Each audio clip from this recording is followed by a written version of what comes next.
Welcome everybody to another episode of FYC Film Review. We're happy you're back, and I'm happy my partner Naldo is here. I'm your host Gagne. What is going on, buddy? We're all happy, sir. How's it going? How is it going, everybody? What's going We on? are all happy because we don't have to go get our money from a well. Okay, sure. Why not? You should open that with that. I might have missed the boat on it. My fault.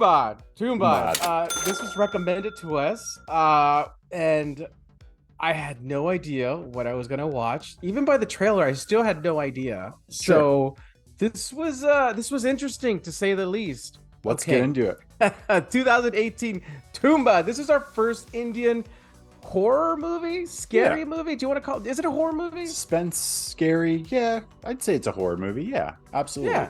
Yeah. There's some parts that made me cringe. Okay. I thought the story was great. I really did. It wasn't long at all. I don't think it was very long. Hour and 45 minutes. It was just right. So good. So did you enjoy it? I did. I was hooked from the beginning. So I don't know why, but I'm a huge fan of like exposition in the beginning of a film when they explain stuff that you need to know, but we're not going to give you this whole, 30 minutes of screen time to explain to you what we're getting into. And I mean, reading the opening things about the deity and the goddess and shunning this god to this womb, and I was blown away. Like I was like, yes, let's go, I'm in, take me wherever you're going to take me. And I was thoroughly entertained. The story about the goddess and her having tons of kids, and they're millions of gods, and her firstborn, which happens to be like her worst child, right? Hastar, right? Is that Hastar, who goes off and steals her gold or grain or something like that, or she can't steal food, but she saves him. She somehow saves him. But it turns out that out of all these children that this goddess has, he's the worst one, right? Yeah. The firstborn. What I didn't understand, and maybe they explain it, I like this town, Tumbbad, right? Tumbbad is a town. Sure. They started worshiping Hastar. So they're basically cursed for that, right? With the rains, right? It was nonstop raining in Tumbbad, and these two kids lived there with their mom, and I mean, it was wild. I mean, this mom, she was like enslaved to this lord, and she was like doing all these sexual favors for him and wanting the coin, and I mean, it was just an awful, shitty place to be. Yeah.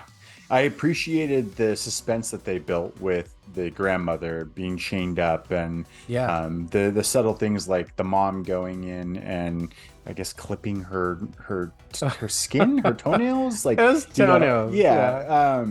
And the boys wanting to discover and understand what was going on, and why were they in this situation.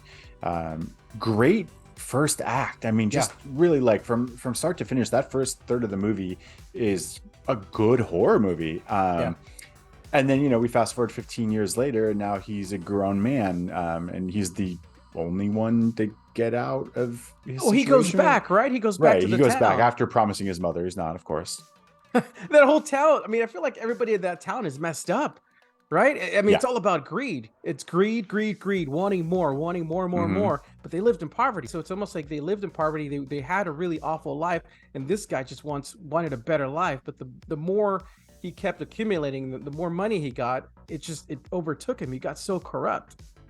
Yeah, I found it interesting that he was using the money in good ways, yet it still couldn't escape it. He was like trying to help fund the revolution in India, and them getting their freedom, but yet he was never satisfied. You're right. It's that greed, like, okay, well, he's got this, he's got the house, he's got the kids and the mistresses, and the political influence, and yet he still is reliant on Hastar and going in there and robbing ultimately a fallen god, who's terrifying. Like the yelling and the crawling on the walls, and I mean that it just, man, I thought it was well done. The Hastar, the monster, the god or whatever, it was done really well. It wasn't cheesy. It was frightening, and it looked good. It looked really good. Were you shocked when his son comes down with, or they go down with the multiple at the end dolls? And all of a sudden there's more? Yeah.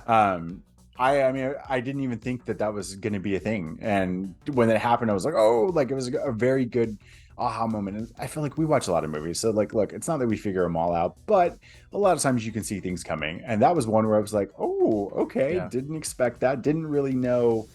I kind of expected that somebody, someone was going to lose it. It was fascinating to see his downfall and how it affected his whole family, his wife, his concubine, his mistress, his child. He had multiple children, but the main son, his firstborn, like he was also greedy.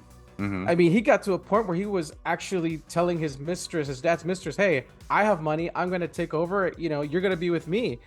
And then like him and his dad get in a fight, and that's when the son goes, "Hey, what if we take more dolls?" And then his dad takes him to like a brothel. I mean, it's just crazy. It's like the welcome to manhood. I love the line that the kid is talking to the mistress, and she's talking about how he's so much younger, and he's like, "Do you care about that?"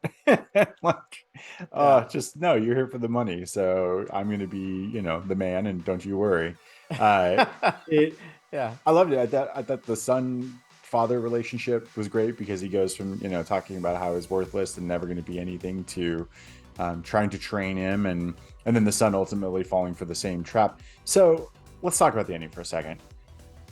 It's sad that like it consumed the dad, but do you think that the son made out? Did he gets No.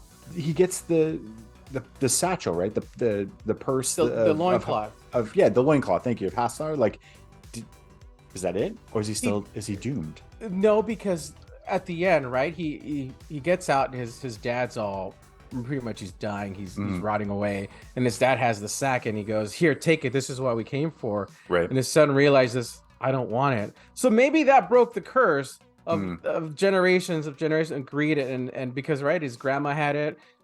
And so maybe I guess that's the what broke son the turning curse. away breaks the Yeah, curse. That makes hopefully sense. that's what happened. Okay, I was like, if not, the son made out. I mean, sorry you lost your dad, but now you got the pouch, and you don't have to go back down there anymore. I mean, Ultimately, yeah, it would have been a good way to end it like that. Like the greed just never stopped, right? Like greed just keeps going down to generation to generation. I thought it was pretty good. We needed a good moment in that movie, because there was nothing good happening. It was a good movie. Just nothing good was happening. Yeah. The greed, the lifestyle, the way he treated his family. It sucked, but it was done really well. And you could see what greed can do to a person when they have everything. You just want more. So even though it's labeled as a horror movie, I don't know if I want to truly call it a horror movie.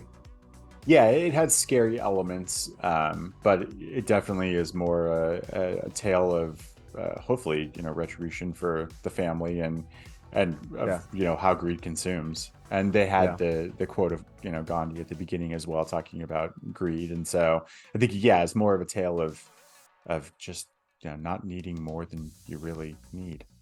Yeah, there you go. Not wanting more than you need. Yeah, sure. Okay. Let's rate. You want to rate? Yes, let's rate. All right, I'm gonna let you go first. What did we decide? We're gonna go with coins, because how many coins could we grab from this film? 4 coins, man. I liked it. I liked it a lot. I'm a big fan of films that are under 2 hours, when you can tell a really good story that just keeps that pace going and delivers a unique story. I had a blast with this one, and I'd probably watch it again. I'm going to put it in the like spooky season rotation now, because it was a lot of fun. Okay, 4 coins. All right, that's a good score. I am just gonna go just a little below you. I'm gonna go 3.5 coins for me. I really like the story. Really enjoyed the story. The second half for me was, I don't know. It kind of, I mean, the second half was when we finally see Hostar, but for some reason, I don't know. The second half was a little slow for me. That being said, it's a very well crafted movie. I love when he goes from chapter 1, chapter 2, and final chapter. It's a must watch. Definitely a must watch. I'm gonna go with the 3.5. I really enjoyed the story. The story is what did it for me. Not so much the special effects or the horror, but I thought the story of the goddess as having multiple gods and one god, being banished and her saving was just fantastic for me. So 3.5 coins. Love it. That's great. Disappointed Hastar, because I don't think there were half coins, but it's okay. We'll let it fly. Okay. Thanks, everybody. Maybe they're in his other pocket. Yeah.